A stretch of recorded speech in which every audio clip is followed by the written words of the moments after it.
Hi, and welcome to my channel, All Things BBL, where I go over everything related to the BBL surgery. In today's video, I'll be giving you my 2-month update. And make sure you stay till the end for a body reveal.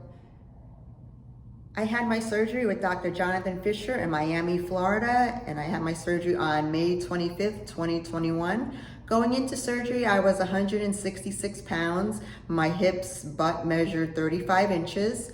Right after surgery, my hips were 44 inches, which includes also your butt measurement. But now 2 months later, I'm 169 pounds. So I gained 3 pounds in 2 months, and my hips have gone down only an inch. So my hips are measuring 43 inches, which in pictures, my hips seem to have gone away completely, but I guess my butt hasn't gone down. Well, it's only gone down an inch. So my hips are now measuring 43 inches, and it's been staying steady like that for the past few weeks. So I can only hope that I don't lose any more inches off my hips and butt. And as for pain and stiffness goes, 2 months later, I don't have any stiffness. I never really had pain. I was just very stiff, especially in my lower butt area, but that's completely gone away. I'm able to move normally. As I said in my other video, I was able to give myself a pedicure by bending over and actually like propping my foot up on a chair. So that was great. So that's been a plus, having full, complete movement 2 months later. And when you first get the surgery and you're so stiff, you think it's never gonna end, but it does get better and you do get back to normal. I will say though, the one thing that has increased for me is the itching. I started noticing itching at the 6-week mark, and at 8 weeks, I still have major itching, but it's only in my lower back, like right by the shelf area of my butt. Like that itches so much if I have my faja on for too long. So sometimes like in the evenings, I'll have to take my faja off, let the skin breathe, put some itch spray on it and really like dig into it and itch it. But just the key is to let it breathe for a little bit, because I think it itches because I'm in my faja 23/7. But the only area again is right above my butt, in the lower back area. So I'm hoping that after 2 months, hopefully that will start easing down and it will stop itching. So in this next clip, I apologize. It starts to rain very hard where I am at, and I don't feel like refilming these takes. So you're gonna have to deal with the background noise of storming. And so as for scarring, the 2 scars that I have in my lower pelvic area in the front, I've been using Mederma. Well, I've been using Mederma on all my scars. I'll put a quick picture of what the Mederma tube looks like. It's like a scarring gel. But the 2 scars in my lower pelvic area, they seem to be getting lighter from using the Mederma. And I also have 3 scars on my upper butt. And the Mederma isn't really doing too much for those scars. Those seem to be a little more stubborn to get away. They're not actually dark brown. They're actually like pink type scarring. So I'm not sure how that's gonna heal. And what I also noticed is that like when I bend over, because I haven't been able to bend over in a long time. So I recently was bending over like for a picture, and I noticed the scarring on the lower butt area, like in the crease area. You can definitely see it when you completely bend over. So I've started treating those scars. It's like one on each side in the lower crease area of my butt. So I started treating those also with Mederma.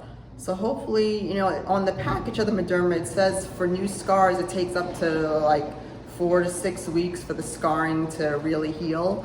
So I guess I still have like a few more weeks to see how the Mederma is working on the scars. But in pictures that I post, like to Instagram, I'll just smooth those out or retouch those so you can't see them. But again, in person, you will only see them if you're in a skimpy bathing suit. Otherwise, even in short shorts, you won't see the lower crease scars. And when it comes to sitting now, I'm at 2 months. My doctor recommends sitting after 3 weeks. I've sat like just last week, which was 7 weeks. I had to go to the hair salon, and I did have to sit to get my hair done, but I used a boppy pillow. I'll throw a picture in here of what the boppy pillow is. So I try and put my butt in the middle of the boppy pillow, so it's not applying so much pressure to it. But I'm trying to wait as long as possible to sit. I still sleep on my stomach. When I'm at home, I still kneel over to eat over the dining room table. I lay on my stomach on the couch, and even when I'm driving in the car, I'll use my BBL pillow to prop my thighs up, and then I use the boppy pillow as a backrest. So I am gonna try and wait as long as possible to not sit. So, I mean, I've gotten so used to not sitting that each week I'm like, oh, what's one more week? What's one more week?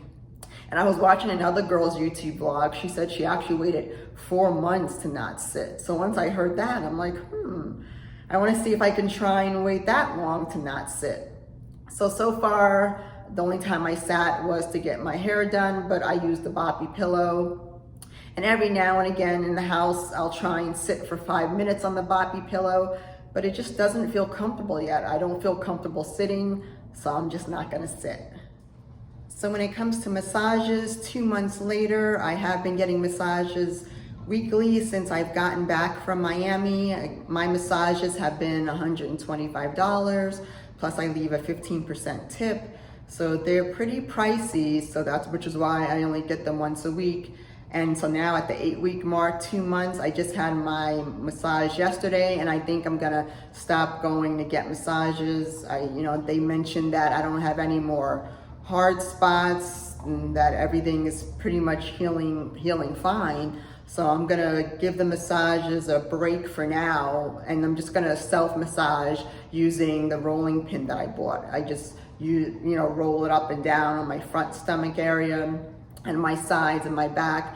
So I'm gonna just continue doing that like 5 minutes in the morning when I have my faja off. The one thing with self-massage, it's hard when you have your faja on all day, because the only time you could truly massage yourself is when your faja is off. So for me, my faja is only off in the morning. I take it off for an hour to shower and to lotion up and to do, normal things like take pictures and stuff in regular clothes. So for me, I only massage once a day. And again, that's only for 5 minutes.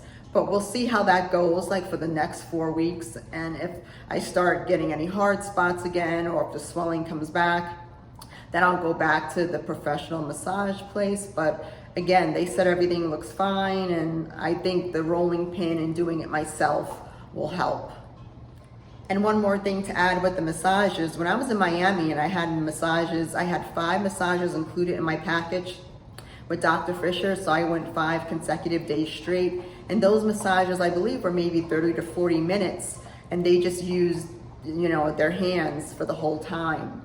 But I noticed when I got back home, the massage place that I go to, they do use their hands, but predominantly they use like ultraviolet machines, like ultraviolet contraptions to like put over my stomach and my back. And then they'll do their hands, but they don't rely so much on their hands here. As I noticed in Miami, they just do all hands.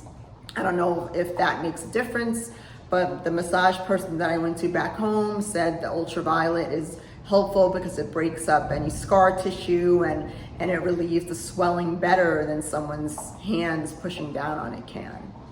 So that's another thing I wanted to add about the massages.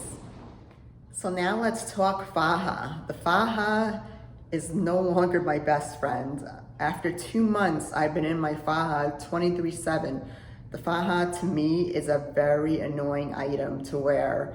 You can't wear normal clothes. I mean, you can wear normal clothes over it, but depending on the length of your faja or the thickness of it, or how much padding you have inside your faja, the amount of clothes that you can wear are very limited. So for me, I've just been staying in dresses like this, to my knees. These are the easiest things to wear over my faja. I just pull it over.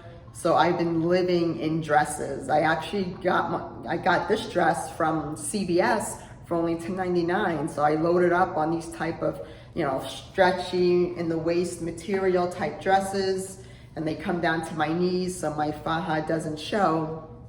But yes, so far the faja it's becoming annoying right now. Again, I'm in my faja 23/7. I take it off an hour in the morning to shower, just to let my skin breathe. So the one plus with the faja is the butt compression. The fact that it compresses the butt, it doesn't compress it like to smush it, but the fact that it has the stretchy material around it, I like the way that makes my butt feel. And I noticed that like in dresses, it makes it look, it makes it look bigger by having, when you have your faja on, your butt looks more plump. I'm not sure if the compression area has like a slight lifting type mechanism, but it definitely, my butt feels more compact and just comfortable in the faja. Whereas when I have my faja off, my butt, it moves more, so it feels so heavy without having my faja on. So I'm not used to that. I'm definitely used to being in the faja and the way it makes my butt feel. So I guess that's a plus, the fact that it does have compression and it's sort of keeping your butt sitting upright, like it's making the lower part of your butt sort of stay up so it doesn't droop. So that's one plus. And then another negative with the faja is just by having the faja on, it makes you super hyper focused on the compression. So like when you take it off, you're constantly checking to see how your stomach is looking. And it's just a constant reminder that you're wearing something to make your stomach flatter. And so then you're constantly checking it. So I don't like, at the 2-month mark, I'm becoming so hyper focused on it that sometimes I just get tired of having to think about that I'm still recovering from something, if that makes sense. So that's another negative. And then, before surgery, I was the type of girl, I never liked to not wear underwear. I always had to wear thong underwear or some type of underwear on. But with the faja, you can wear a thong, but it's gonna be super uncomfortable because you're gonna have a thong going up your butt and then you're gonna have the faja going up your butt. So it's gonna feel weird. So I've like gone commandos ever since my surgery. So for the past 2 months, I haven't worn any underwear. It just feels uncomfortable to wear underwear in the faja. So that's one thing that you'll have to think about, or actually don't think about. Like, don't think you have to buy new underwear right away, because for the first 2 months, or actually you're supposed to stay in your faja for 3 months. So for the first 3 months, you're not gonna be wearing any underwear unless you take your faja off to go somewhere. And then you might wanna have maybe a few pairs of like new sized underwear to go out in. Like for me, I noticed if I have to wear full cut underwear, I went up 2 sizes. I used to be a medium, and now I had to buy extra larges to fit, like if they're full like briefs. And then for thongs, I was a medium, and again, I went up to extra large. And that's all because your butt is just so much bigger. So I would say you're gonna have to go up 2 sizes. And then another negative thing with the faja is with the stage 2s, you could still pee in the faja because it does have an opening for pee, but if you do have to go number 2, you have to take everything off. So if you have foams and ab boards and backboards and you're out somewhere, you gotta take all that off and go number 2. So it sucks if your schedule isn't regular, or if you have an upset stomach, your day is just gonna be annoying with the faja going on and off. So in this next clip, I'll be showing you my body reveal at 2 months. So here's my 8-week update. I'll get closer to the camera so you can see the scars. There's one over here and one over there. I've been using Mederma on the scars, so it's definitely helped, minimize the coloring of the scars. I noticed the coloring is going away. My lower stomach area is still not as flat as I want it to be. I think that's because my stage 2 faja is a little big. So I definitely need to go down a size to start getting more compression on my front part of my stomach and just my waist in general. So I'll show you the side. I like the side. The stomach is still very nice and flat looking from the side. And you got the butt, back. Still no movement yet. It's trying to move, but not yet. Side, and then back to the front. And so in this clip, I'll throw up a picture and how I look also now at 2 months. And in these pictures in the front, you can see my stomach looks different. Actually, it looks leaner in this picture than it did when I was showing you the body reveal in the last clip. I'm not sure if it's the lighting or if the way I was posing, but I do like the way my stomach looks here in this picture. It looks leaner and flatter. But again, it just could be the lighting. And as you'll notice down by my pelvic area in this picture, you can see the scarring. So like if I was to, well, I wouldn't post this picture anywhere because I'm topless, but if I was to post this picture, I would have to do some type of, blurring tool or, healing tool to cover up the scarring that's in my pelvic area. As you can see, it's noticeable when you have something skimpy on. And then the butt picture, what I don't like is the bra rolls are still there. And my doctor told me that bra rolls are very hard to get rid of, and I would have to get rid of them by, working on my diet. And then I also heard someone else mention that the bra rolls aren't there, but it's actually just the loose skin that's still there. So he took the fat out, but the skin, for some reason in that bra area, it remains very loose. So I am gonna have to work on tightening up my diet. I don't wanna tighten up my diet too much where I lose my butt, but I definitely want to get tighter in the back area because I don't like, excuse me, how it looks when I twist my body. It looks like I still have back rolls. But when I do like reach up to feel them when I'm leaning like that, it's not actually fat. It is like actually loose skin. So again, the doctor did say, he said, once you get bra rolls, they're very hard to get rid of. So that's something crazy. Thank you so much for watching. Make sure you like the video and leave a comment below. Let me know what you think or what other topics you'd like me to cover in the future. And make sure you subscribe.